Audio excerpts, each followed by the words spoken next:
नमस्कार बच्चों, कैसे हैं आप सब। आशा करती हूँ आप सभी अच्छे होंगे, स्वस्थ होंगे, खुश होंगे और अपनी पढ़ाई भी अच्छे से कर रहे होंगे। तो जैसा कि आप सभी जानते हैं, मैं हूँ आपकी हिंदी की अध्यापिका और मैं स्वागत करती हूँ आप सभी का आईसीटी वर्चुअल क्लासरूम में। और आज हम यहाँ पर एकत्रित हुए हैं पढ़ने के लिए क्लास 7th की हिंदी।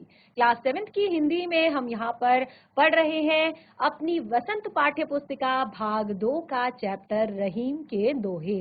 तो हमने अपने लास्ट सेशन में ही इस चैप्टर को स्टार्ट कर दिया था और लगभग हमने सारे दोहे इसमें कंप्लीट कर लिए थे। केवल लास्ट के 1 या 2 दोहे हमारे शेष हैं जिन्हें हमने पढ़ना है और उनकी व्याख्या करनी है। और साथ ही आज हम इस पाठ से जुड़े हुए प्रश्नोत्तर भी यहाँ पर डिस्कस करने जा रहे हैं।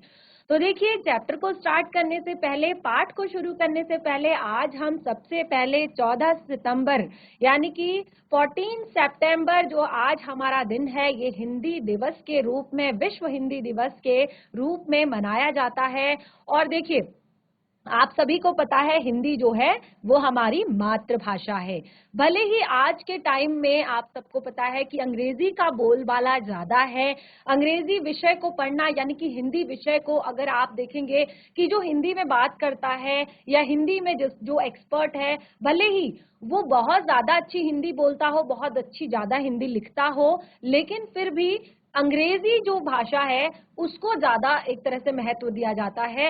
लेकिन ये सब कारण जो है वो हमारी वजह से ही हो रहा है। इसका कारण जो है हम ही है कि हम जो है अपनी मातृभाषा को बहुत अच्छे से पढ़ना और बहुत अच्छे से एक तरह से लिखना और समझना जब तक हम नहीं जानेंगे तब तक हम एक तरह से बहुत अच्छे से हिंदी को आगे नहीं लेकर जा पाएंगे। तो देखिए, सभी भाषाएं एक तरह से आनी चाहिए क्योंकि समय ऐसा है कि आपको कहीं पर भी किसी भी भाषा की जरूरत पड़ सकती है, क्योंकि आपको अभी आगे बहुत आगे जाना है और अपने देश का नाम रोशन करना है। आज के आप बच्चे हमारे देश का भविष्य हैं।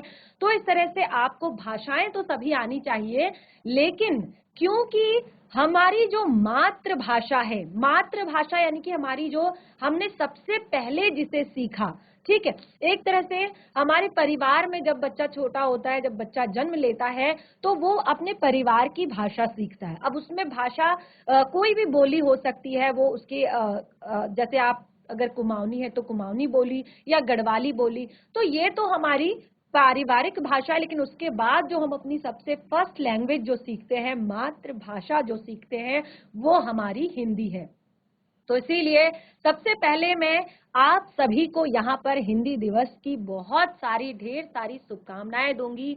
और साथ ही मैं आपसे कुछ लाइन यहाँ पर कहूंगी कि विविधताओं के इस देश में, विविधताओं के इस देश में बहुत भाषाओं की फुलवारी है, इनमें हमें सबसे प्यारी हिंदी मातृभाषा हमारी है। इनमें हमें सबसे प्यारी हिंदी मातृभाषा हमारी है। आपने देखा होगा जब मैंने शुरुआत में आपको हिंदी चैप्टर पढ़ाया था, यानी कि आपके सेशन की शुरुआत जब हुई थी, जब आप 7th क्लास में आए थे, तो उस टाइम पे मैंने सबसे पहले आपको जो व्याकरण का जो सबसे पहला चैप्टर पढ़ाया था वो था भाषा। और मैंने आपको बताया था हमारा जो भारत देश है ये विविधताओं से भरा हुआ है। विविधताएं जिस तरह से यहाँ पर आप देखेंगे, हिंदू, मुस्लिम, सिख, ईसाई जो है 4 तरह के तो धर्म ही पाए जाते हैं। और उसके बाद आप देखेंगे कि अलग अलग राज्यों के अलग अलग रीति रिवाज हैं, अलग अलग सभ्यताएं हैं, अलग अलग संस्कृतियां हैं, अलग अलग पहनावा है, अलग अलग खान पान है। और उसी तरह से आप देखेंगे भारत जो है इसमें बहुत सारी भाषाएं बोली जाती हैं, जिनमें से 22 भाषाओं को मान्यता प्राप्त है, यानी कि टोटल 22 भाषाओं को मान्यता दी गई है। और जिसमें से एक जो मुख्य हमारी भाषा है, यानी कि कॉमन जो हमारी भाषा है, कि आप चाहे इसको यहाँ पर हमारे उत्तराखंड में बोलें, चाहे उत्तर प्रदेश में बोलें, चाहे मध्य प्रदेश में बोलें, चाहे बिहार में बोलें, चाहे महाराष्ट्र में बोलें, चाहे कर्नाटक में बोलें, चाहे कहीं भी बोलें, ये एक कॉमन, एक सामान्य तौर पर आपको वहां पर बोली जाने वाली ये भाषा है। इसीलिए हिंदी को मातृभाषा देखिए, इसको राष्ट्रभाषा का तो दर्जा नहीं दिया गया, लेकिन राजभाषा का दर्जा दिया गया, ताकि जितने भी हमारे काम काज हैं, कार्यालय से संबंधित जितने भी काम काज हैं, वो हिंदी भाषा में किए जाएं और हिंदी का महत्व जो है बना रहे। तो इस तरह से फिर से एक बार आप सभी को हिंदी दिवस की बहुत बहुत शुभकामनाएं, और हम शुरू करते हैं अब अपने आज के सेशन को। तो देखिए, सबसे पहले हमने यहाँ पर लास्ट सेशन में रहीम दास जी के दोहों को पढ़ना शुरू किया था, और इन दोहों में हमने यहाँ पर जो पहला दोहा था, देखिए मैंने सबकी एक तरह से सप्रसंग व्याख्या भी यहाँ पर की थी, और आज तो आप लोग इन दोहों को पढ़ेंगे और मुझे इसकी व्याख्या करके बताएंगे। तो देखिए, पहला दोहा हमने यहाँ पर पढ़ा था, कह रहीम संपत्ति सगे बनत बहुत बहुरीत। एक तरह से दोहे हमारे समाप्त हो गए थे, केवल दो हमारे दोहे शेष रह गए थे जिन्हें हमने पढ़ना था, और उसके बाद पाठ से जुड़े हुए प्रश्नोत्तर। लेकिन क्योंकि चैप्टर लास्ट सेशन में स्टार्ट किया था, काफी बच्चे नहीं होंगे, तो उन्हें आज का सेशन समझ में आ जाए, इसके लिए हमें पिछला जो हमने पढ़ा है उसे रिवाइज करना है, तभी हम आगे बढ़ेंगे। कही कबीर संपत्ति सगे बनत बहुत बहुरीत, विपत्ति कसौटी जे कसे तेई साचे मीत। तो किस किस को ये समझ आ रहा है दोहा? किस किस ने लास्ट सेशन में यहाँ पर क्लास अटेंड की थी? हैंड रेज करेंगे, हाथ खड़ा करेंगे। तो यहाँ पर हम पढ़ रहे हैं क्लास 7th का चैप्टर रहीम के दोहे, जिसमें हमने अपने दोहे जो है लास्ट सेशन में पढ़े, और अभी हम इन्हें थोड़ा सा रिवाइज कर रहे हैं, और बाकी दोहों को हम आगे पढ़ेंगे। तो इसमें देखिए, हमने पहला दोहा जो पढ़ा, कहे कबीर संपत्ति सगे बनत बहुत बहुरीत, विपत्ति कसौटी जे कसे तेई साचे मीत। तो यहाँ पर एक सच्चे मित्र की परिभाषा को बताया गया है कि सच्चा मित्र कौन होता है। तो कौन होता है सच्चा मित्र? मैंने आपको यहाँ पर कबीर दास जी के एक दोहे के विषय में भी बताया था कि कबीर दास जी का भी बिल्कुल इसी तरह का एक दोहा है, और यहाँ पर रहीम दास जी ने भी बिल्कुल इसी तरह से एक दोहा कहा है कि कह कबीर संपत्ति सगे, यानी कि कोई भी जो व्यक्ति है वो आपका सगा, यानी कि अलग अलग तरह से वो आपका सगा, आपका रिश्तेदार, आपका नातेदार, आपका मित्र, आपका दोस्त हो सकता है, लेकिन विपत्ति कसौटी जे कसे, जो विपत्ति में भी आपके साथ खड़ा रहे, जो कष्टों के समय, जो दुख के समय भी आपके साथ खड़ा रहे, तेई सांचे मीत। सच्चा मित्र आपका वही होता है। और मैंने बहुत सारे एग्जाम्पल भी दिए थे कि आप क्लास में कहते हैं ये मेरा बेस्ट फ्रेंड है, वो मेरा बेस्ट फ्रेंड है, या मैं उसका बेस्ट फ्रेंड हूँ। आप कब हैं उसके बेस्ट फ्रेंड? जब आप उसकी सच में हेल्प करते हैं। कोई चीज उसको समझ नहीं आ रही है तो उसको समझाते हैं। अगर वो बाय चांस घर से आ नहीं पाया, उसकी तबीयत खराब है, तो उसको होमवर्क करने में, क्लास वर्क करने में उसकी मदद करते हैं। क्लास में टीचर ने जो पढ़ाया वो उसको बताते हैं, तब आप उसके सच्चे मित्र कहलाते हैं। अगर वो पेंसिल नहीं लेकर आया है, पेन नहीं लेकर आया, उसकी हेल्प करते हैं। अगर वो खाना टिफिन नहीं लेकर आया है, उसको अपना टिफिन शेयर करते हैं, तब आप उसके सच्चे मित्र हैं। ये नहीं कि केवल जब आपकी जरूरत हो तब आपने उसको अपना फ्रेंड बनाया, ठीक है? तो ऐसा हमें नहीं करना चाहिए। सच्चे मित्र की परिभाषा यही होती है कि वो विपत्ति के समय में भी जब आपके साथ खड़ा है, तो वही आपका सच्चा मित्र है। तो इस तरह से हमने यहाँ पर इसकी सप्रसंग व्याख्या की थी, और साथ ही मैंने कठिन शब्दों को भी यहाँ पर क्लियर किया था। तो आप देख सकते हैं, जो आपके दोहे में कठिन शब्द हैं, जैसे कही का अर्थ है कहना, संपत्ति का अर्थ है धन, और सगे का अर्थ है रिश्तेदार या नातेदार या अपने, या मित्र भी कह सकते हैं। बनत अर्थात बनते हैं। बहुत सारे मित्र बनते हैं, बहुत सारे रिश्तेदार होते हैं, बहुत सारे नातेदार होते हैं, लेकिन सच्चा मित्र, सच्चा दोस्त, सच्चा रिश्तेदार वही होता है जो हर मुसीबत में आपके साथ खड़ा रहता है। तो हमें ऐसे मित्रों को कभी नहीं छोड़ना चाहिए, ऐसे मित्रों का साथ कभी नहीं छोड़ना चाहिए, क्योंकि वही हमारे सच्चे मित्र होते हैं। तो अब आपको अगर अपना सच्चा मित्र, बेस्ट फ्रेंड अगर तलाश करना हो तो इस तरह से, और ये केवल उसके लिए नहीं लागू होता, ये आप पर भी लागू होता है कि आप उसके बेस्ट फ्रेंड कब बन सकते हैं? जब आप उसकी हर परिस्थिति में उसके साथ खड़े रहें, उसके सुख में भी और उसके दुख में भी, ठीक है? तो देखिए, ये हमारा पहला दोहा हमने यहाँ पर रिवाइज किया, अच्छे से पढ़ा हमने इसको। और देखिए यहाँ पर एक बहुत ही सुंदर जो दोहा बताया गया है कि एक तरफा प्रेम, यानी कि जो पानी का जो जो मीन अर्थात मछली का जो जल के प्रति एक तरफा प्रेम है वो किस तरह से बहुत ज्यादा दुखदाई होता है, बहुत ज्यादा कष्टप्रद होता है, वो यहाँ पर बताया है कि जाल परे जल जात है, जाल परे जल जात बही, तज मीनन को मोह, रही मन मछली नीर को, तऊ न छोड़ती छोह।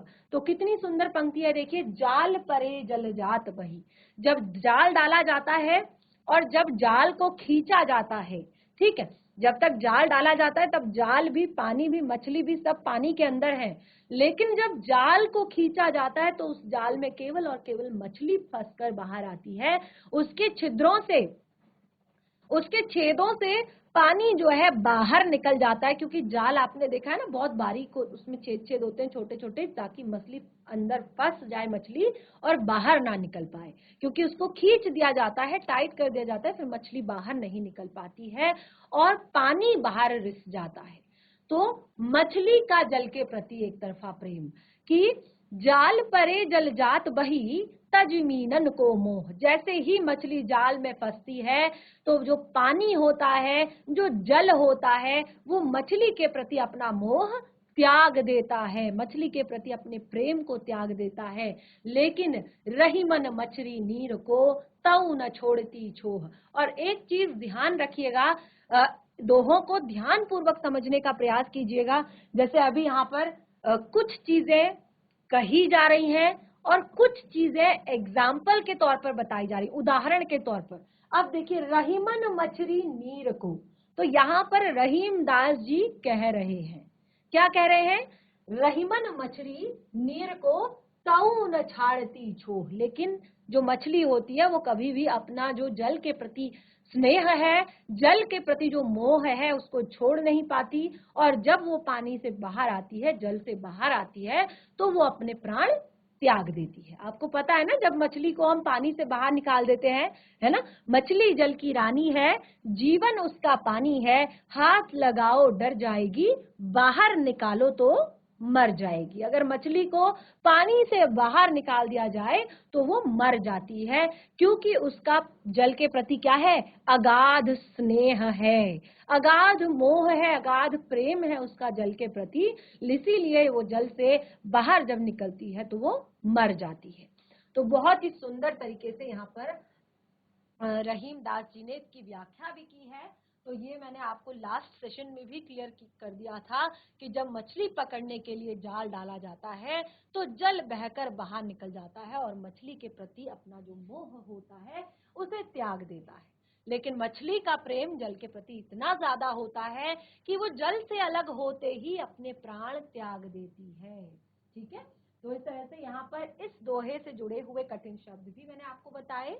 परे यानी कि पढ़ने पर, जल अर्थात पानी, जात अर्थात जाता है, बही अर्थात बहना, तजी अर्थात छोड़ना, मीनन अर्थात मछलियां, मोह अर्थात लगाव, मछली अर्थात मछली, और तऊ अर्थात तब भी, न अर्थात नहीं, यानी कि उसको जब पानी से नहीं बाहर निकाला जाता है, तऊ न छाड़ती छोह, यानी कि वो अपना मोह, अपना प्रेम वो नहीं छोड़ती है, तब भी वो अपना प्रेम नहीं छोड़ती है। तो इस तरह से दूसरा दोहा हमने पढ़ा, और तीसरा जो दोहा था वो तो बहुत ही सुंदर था, और इसके लिए भी मैंने आपको कबीर दास जी के एक दोहे का उदाहरण दिया था कि सेम इसी तरह का दोहा एक कबीर दास जी का भी है, जो कि आपने पढ़ा होगा, तरुवर फल नहीं खात है, सरवर पियत न पान, कह रहीम पर काज हित, संपत्ति सच ही सुजान। तो यही मैंने यहाँ पर आपको बताया था कि किस तरह से कबीर दास जी ने भी इस पर एक दोहा लिखा है कि वृक्ष कबहु नहीं फल भके, नदी न संचे नीर, परमारथ के कारणे साधुन धरा शरीर। कभी भी तरुवर फल नहीं खाते हैं। अब देखिए, इतना बड़ा जो वृक्ष है आप देख सकते हैं फलों से लदा हुआ है, लेकिन एक भी फल कभी भी कम नहीं होगा जब तक आप नहीं तोड़ेंगे, क्योंकि ये वृक्ष ने अपने लिए नहीं, आप लोगों के लिए, परोपकार के लिए, दूसरों की भलाई के लिए उस पर ये फल लगे हैं। वो खुद कभी नहीं खाता। सरोवर पियत न पान, नदी कितनी भी जल से लबालब भरी हो, वो कभी भी अपना जल स्वयं नहीं पीती। कह कबीर पर काज हित, कबीर दास जी कहते हैं पर काज हित, अर्थात दूसरों के हित के लिए, परोपकार के लिए सच ही संपत्ति सुजान। जो एक तरह से जो संत लोग होते हैं, संत लोग यानी कि संत लोग ऐसे होते हैं जिनको ये सांसारिक जो मोह माया है, संसार की जो एक तरह से चीजें हैं, ठीक है आप संसार में हैं, आपको भी अच्छा जीवन व्यतीत करना है, क्योंकि भगवान कभी भी आपसे ये नहीं कहते कि आप साधु बन जाइए, आप संत बन जाइए। आपने उन्होंने आपको कर्म करने के लिए यहाँ पर धरती पर भेजा है। आप अपना कर्म कीजिए, जो कुछ भी कमा रहे हैं उसका आप उसको ग्रहण भी कीजिए, एक तरह से उपयोग भी कीजिए, लेकिन एक तरह से जितनी आपकी जरूरत है उसके हिसाब से, यानी कि अपनी जरूरत के हिसाब से। उसके अलावा आपके पास जितना है वो आप परकाज हित यानी कि परोपकार के लिए दे सकते हैं, दूसरों की मदद करने के लिए दे सकते हैं, दूसरों की हेल्प करने के लिए दे सकते हैं। सच ही संपत्ति सुजान, वही जो सच्चा जो संत होता है वो एक तरह से अपने द्वारा, सच्चा जो विद्वान व्यक्ति होता है, ज्ञानी मनुष्य जो होता है, वो अपने द्वारा संचित किए गए धन को परोपकार में लगाता है और दूसरों का भला करने में लगाता है, दूसरों की भलाई करने में लगाता है। इसके भी देखिए मैंने यहाँ पर शब्दार्थ आपको बताए। तरुवर, तरुवर का अर्थ होता है वृक्ष, नहीं का अर्थ होता है नहीं, नाही का अर्थ होता है नहीं, खात अर्थात खाना, सरवर का अर्थ होता है सरोवर या तालाब, पियत अर्थात पीना, पान का अर्थ होता है पानी, कही का अर्थात कहते हैं, पर कहते, परकाज अर्थात दूसरों के लिए, दूसरों के हित के लिए, दूसरों की भलाई के लिए, हित अर्थात भलाई, संपत्ति अर्थात धन दौलत, संचयी अर्थात संचित करते हैं, बचाते हैं, सुजान अर्थात जो सज्जन व्यक्ति होते हैं, ज्ञानी व्यक्ति होते हैं। इस तरह से तीसरा भी हमने यहाँ पर क्लियर किया। चौथे में हमने बताया था थोथे बादर क्वार के ज्यों रहीम गहरात, धनी पुरुष निर्धन भये करी पीछ पाछली बात। तो यहाँ पर देखिए बहुत ही अच्छा मैंने आपको एक एक्सप्लेनेशन दिया था, बहुत ही अच्छा उदाहरण दिया था कि किस तरह से जो कहते हैं ना बादल जो गरजते हैं वो बरसते नहीं। ये मैंने आपको बताया था लास्ट सेशन में भी कि जो गरजते हैं वो बरसते नहीं हैं। और आप देखेंगे जो सावन और जो भादों की वर्षा होती है वो बहुत ही खतरनाक होती है, उसमें बादल गरजने की भी जरूरत नहीं पड़ती, आपको पता ही नहीं लगता अरे बाप रे हमारे कपड़े भीग गए, हमारा सामान भीग गया, हमारा ये हो गया, हमारा वो हो गया। कभी तो आप छाता भी नहीं लेकर जाते और तुरंत बारिश स्टार्ट हो जाती है ना, क्योंकि ये सावन और भादों की वर्षा है। इसके अलावा जब जो वर्षा होती है जब धीरे धीरे थम जाती है, रुक जाती है, जब आश्विन मास आता है यानी कि सितंबर और अक्टूबर का जो महीना आता है 15 सितंबर के बाद, उस टाइम पे ये आश्विन मास जब स्टार्ट होता है, शुरू होता है, तब कैसे बादल आसमान में आते हैं, थोथे, खाली, थोथे यानी कि जो खाली हो, जिनको सिर्फ वो गरजते हैं, उनसे वर्षा नहीं होती। थोथे बादर क्वार के, क्वार यानी कि आश्विन मास को कहा गया है। थोथे बादर, थोथे यानी कि खाली, बादल क्वार के ज्यों रहीम गहरात, जैसे रहीमदास जी कहते हैं जैसे वो गहराते हैं, धनी पुरुष निर्धन भय, गहराते यानी कि गरजते हैं, ठीक है, छा जाते हैं पूरे आसमान पर, जोर जोर से गरजने लगते हैं, ऐसे ही धनी पुरुष निर्धन भय। कई बार जो पहले धनी थे, ठीक है, पहले धनी जो व्यक्ति थे वो जब निर्धन हो जाते हैं किसी कारणवश, तो ये भी मैंने आपको बताया था कि इंसान को कभी भी दुख में बहुत ज्यादा दुखी और सुख में बहुत ज्यादा सुखी नहीं होना चाहिए, खुश नहीं होना चाहिए। एक तरह से अभी उसको दुख है तो वो ये सोच के नहीं बैठे अरे सब कुछ मेरे पे ही क्यों दुख है, मुझे ही क्यों दुख है, मुझे ही क्यों दुख है, मुझे ही क्यों दुख है। क्योंकि समय जो है, जो एक काल चक्र है जो चलता रहता है, समय जो है बदलता रहता है, और इतना बड़ा जीवन है, कभी सुख आता है, कभी दुख आता है, कभी परेशानी आती है, कभी कष्ट आते हैं, कभी खुशियां आती हैं, ठीक है। समय के साथ सब कुछ चीजें चेंज होती रहती हैं, बदलती रहती हैं। तो कई बार ऐसा समय आता है कि जो धनी पुरुष हैं वो जब निर्धन हो जाते हैं किसी कारणवश, तो वो क्या करते हैं, धनी पुरुष निर्धन भय। वो किस तरह से, इन क्वार के बादलों के जैसे पिछली बातों को बोलकर गरजते रहते हैं, पिछली बातों से एकदम घमंड में चूर रहते हैं। जबकि यहाँ पर हमें, आपने देखा होगा, अभी आप आगे पढ़ेंगे, बहुत सारी कविताएं ऐसी हैं, हमारे बहुत सारे कवि ऐसे हुए हैं जिन्होंने हमें कहा है कि हमें यथार्थ में जीना सीखना चाहिए। जो आज का समय है, हमें पुरानी चीजों को याद नहीं करना चाहिए, पुराने दुख हो या पुराने सुख हो, उनको हमें याद नहीं करना चाहिए। देखिए, दुख होंगे तो हम तब भी दुखी ही होंगे, क्योंकि अगर हम दुखों को याद करेंगे तो अभी हम बैठ के रो रहे होंगे, और अगर हम सुखों को याद करेंगे तो भी हम आज की स्थिति पर रो ही रहे होंगे। तो इसीलिए हमें यथार्थ में जीना चाहिए, आज के समय में जीना चाहिए, हमेशा आशावान होकर जीना चाहिए। तो यहाँ पर कहा है, थोथे बादर क्वार के ज्यों रहीम गहरा। जिस प्रकार ये खाली बादल, जो क्वार के आश्विन मास के जो ये बादल होते हैं, ये खाली गरजते हैं, बरसते नहीं है, उसी प्रकार जो धनी व्यक्ति जब कभी निर्धन हो जाते हैं तो अपनी पिछली बातों को याद करते हुए क्या करते हैं, बातें बनाते रहते हैं। अब उनसे कुछ हो नहीं पाता है। ठीक है, तो इस तरह से यहाँ पर देखिए, मैंने पूरा आपको इसकी सप्रसंग व्याख्या की थी। जो चीजें मैंने बोली है वही चीजें यहाँ पर लिखी गई है। तो यहाँ पर भी कठिन शब्दों के अर्थ थोथे यानी कि खोखले या खाली, बादल बादल, क्वार आश्विन या जो कि सितंबर से अक्टूबर महीना होता है, गहरात यानी कि गरजना, और धनी अर्थात धनवान, एक तरह से निर्धन गरीब, भय अर्थात हो जाते हैं, पाछली अर्थात पिछली या पुरानी बातों से। लास्ट यहाँ पर देखिए, हमने बहुत ही सुंदर जो हमारा दोहा है, जो हमारा शेष रह गया था, उसको हम पढ़ेंगे और उसको यहाँ पर इसकी सप्रसंग व्याख्या करेंगे, और उसके बाद हम पाठ से जुड़े हुए प्रश्नोत्तर यहाँ पर करेंगे। तो क्या है, देखिए, ये धरती की सी रीत है, धरती की सी रीत है, शीत घाम और मेह। धरती की सी रीत है, शीत घाम और मेह, जैसी परे सो सही रहे, त्यों रहीम यह देह। जैसी परी त्यों सही रहे, जैसी परी सो सही रहे, त्यों रहीम यह देह।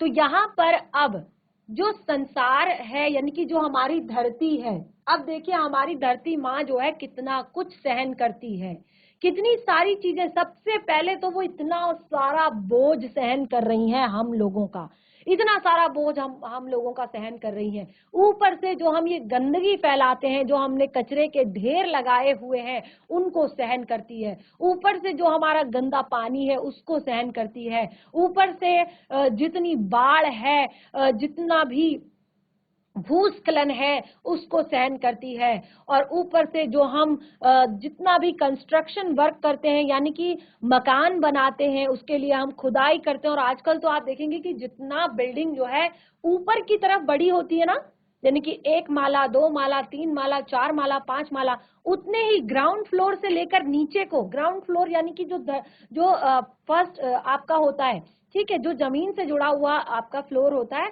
उसको ग्राउंड फ्लोर कहते हैं। और ग्राउंड फ्लोर से नीचे भी उतना ही, कि -1 -2 -3, उतना ही नीचे को भी उसको खोदा जाता है। और उसके बाद वहां भी नीचे कहीं पर पार्किंग जोन बनता है, कहीं पर एक तरह से आपके मॉल बनाए जाते हैं, या अलग अलग तरह के मीटिंग या स्टोर बनाए जाते हैं।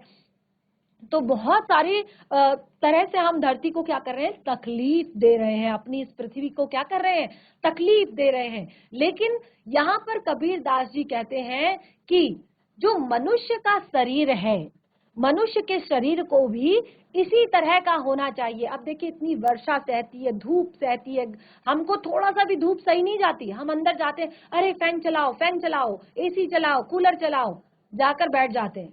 बारिश होती है, अरे रे रे कितनी बारिश हो रही है, कीचड़ हो रहा है, गंदगी हो रही है, और हम आकर अपने घर में बैठ जाते हैं। ठीक है, ठंड हो रही है कहकर हम अपने घर में बैठ जाते हैं, बहुत सारे कपड़े पहन लेते हैं।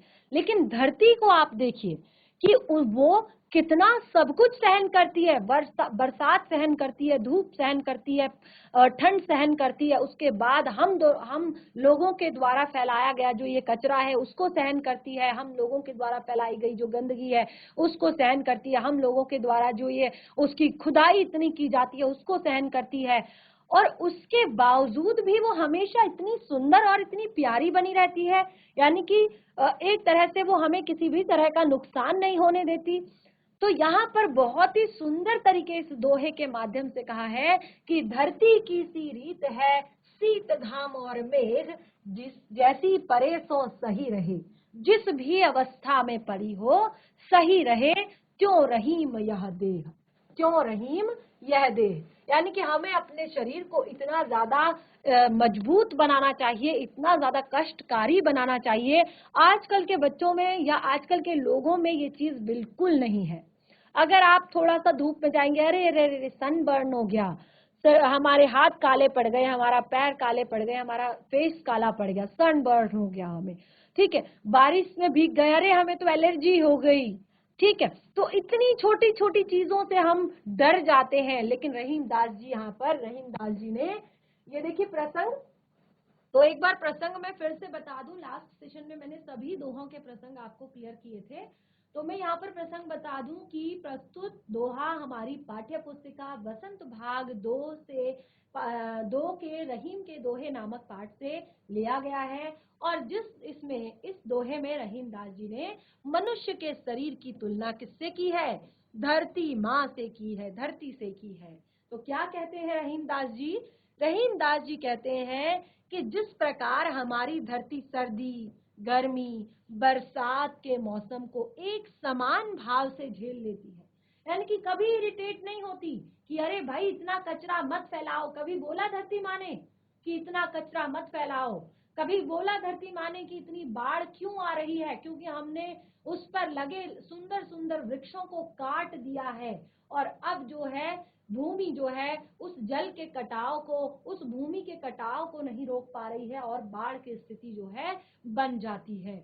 तो हमारी धरती जो है इन सब चीजों को एक समान भाव से झेलती है, और उसी प्रकार हमारे शरीर में भी वैसी ही क्षमता होनी चाहिए। हमें बचपन से ही स्ट्रांग बनना चाहिए।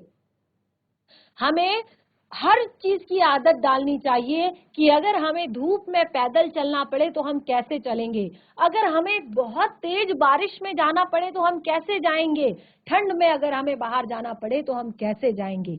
हमें उनके प्रति सेंसिटिव नहीं होना चाहिए, संवेदनशील नहीं होना चाहिए कि अरे थोड़ा सा धूप लगी कि सनबर्न हो गया, थोड़ा सा धूप लगी कि थोड़ा सा गर्मी लगी कि लू लग गई, थोड़ा सा बारिश हुई कि एलर्जी हो गई, थोड़ा ठंड लगी कि बीमार पड़ गए। इस तरह का हमें अपना शरीर नहीं बनाना चाहिए। और ये शुरुआत होगी आपकी आज से ही, यानी कि आपको हेल्दी फूड खाना है, और किसी भी परिस्थिति में इसके लिए आपको मॉर्निंग वॉक आप कर सकते हैं, अपने शरीर को मजबूत बनाने के लिए योगासन कर सकते हैं, मेडिटेशन कर सकते हैं, ठीक है। तो इस तरह से क्या होगा, आपका शरीर मजबूत होगा, ताकि हमारे जीवन में आने वाले परिवर्तन, अब देखिए यहाँ पर 2 तरह के परिवर्तन हैं। 2 तरह के परिवर्तन कैसे? अगर हमारा शरीर मजबूत होगा, अभी आप छोटे हैं, क्लास 7th में है, class 8, 9th, 10th, 11th, 12th, उसके बाद ग्रेजुएशन, पोस्ट ग्रेजुएशन, आगे की पढ़ाई, उसके बाद आपने जॉब भी करनी है, यानी कि अभी आपके सामने बहुत लंबा जीवन है। तो इसको जीने के लिए कभी न कभी आपके जीवन में सुख भी आएगा, कभी दुख भी आएगा, कभी कष्ट भी आएंगे, कभी परेशानियां आएंगी, कभी ऐसी स्थिति आएगी कि आपको सब कुछ स्वयं करना पड़ेगा।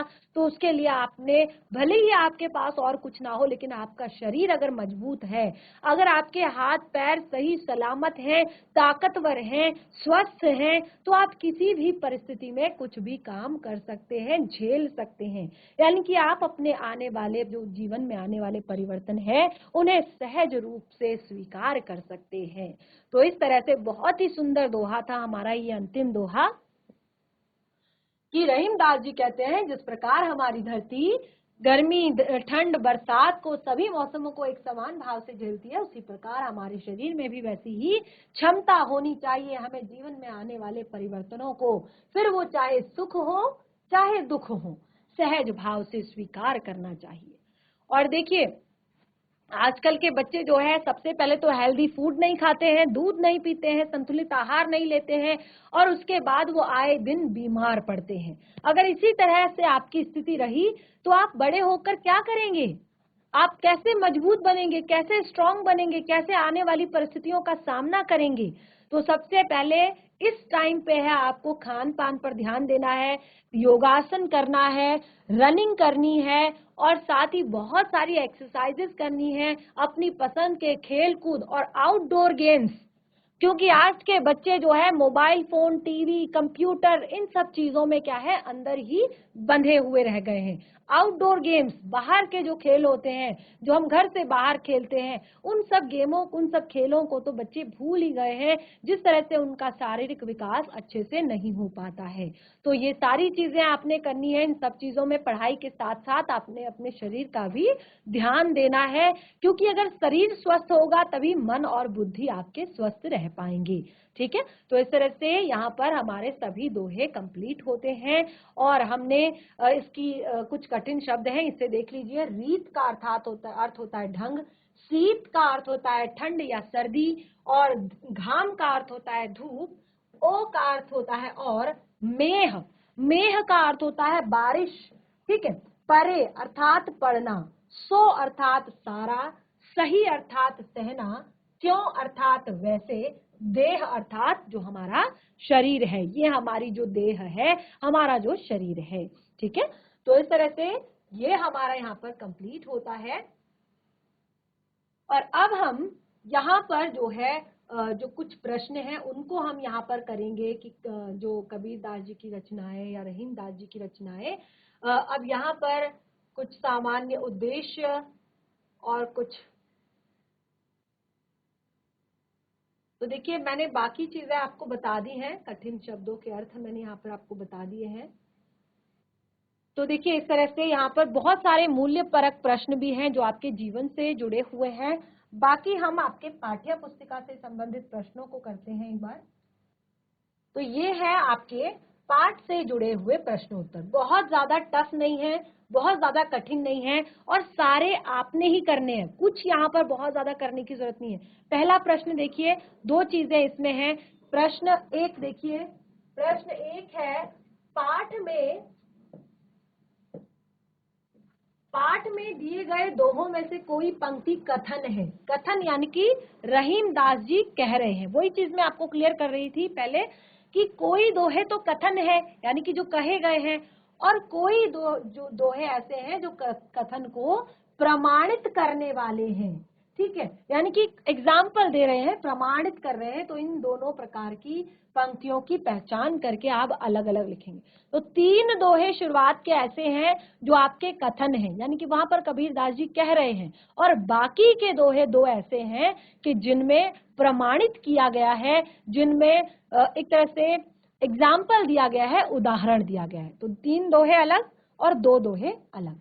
अगला है, रहीम ने क्वार के मास में गरजने वाले बादलों की तुलना ऐसे निर्धन व्यक्तियों से क्यों की है जो पहले कभी धनी थे और बीती बातों को बताकर दूसरों को प्रभावित करना चाहते हैं। दोहे के आधार पर आप सावन के बरसने और गरजने वाले बादलों के विषय में क्या कहना चाहते हैं? तो देखिए साफ साफ लिख सकते हैं, क्लियर लिख सकते हैं, बिल्कुल स्पष्ट कर दिया मैंने कि जो सावन और भादो, इन दोनों महीने में बरसने वाले जो बादल होते हैं वो कैसे होते हैं? वो बहुत ज्यादा गरजते नहीं है, लेकिन बरसते बहुत खतरनाक है। बहुत तेज बारिश होती है, पानी भर जाता है और अचानक वर्षा होती है। और जो क्वार के जो बादल हैं वो थोथे बादल हैं, यानी कि खाली बादल हैं, वो केवल और केवल गरजते हैं। और उन्हीं की तुलना यहाँ पर ऐसे निर्धनों से की है जो पहले कभी धनी थे और अब वो लोगों को क्या करते हैं, अपनी पुरानी बातें बताकर कि हम तो ऐसे थे, हम तो वैसे थे, हमने तो ये किया, हमने तो वो किया, कहकर वो अपनी शान बढ़ाना चाहते हैं, लेकिन होता कुछ नहीं है क्योंकि अब वो निर्धन हो चुके हैं। ठीक है, तो दोनों को उत्तर यहाँ पर लिखने का प्रयास करें।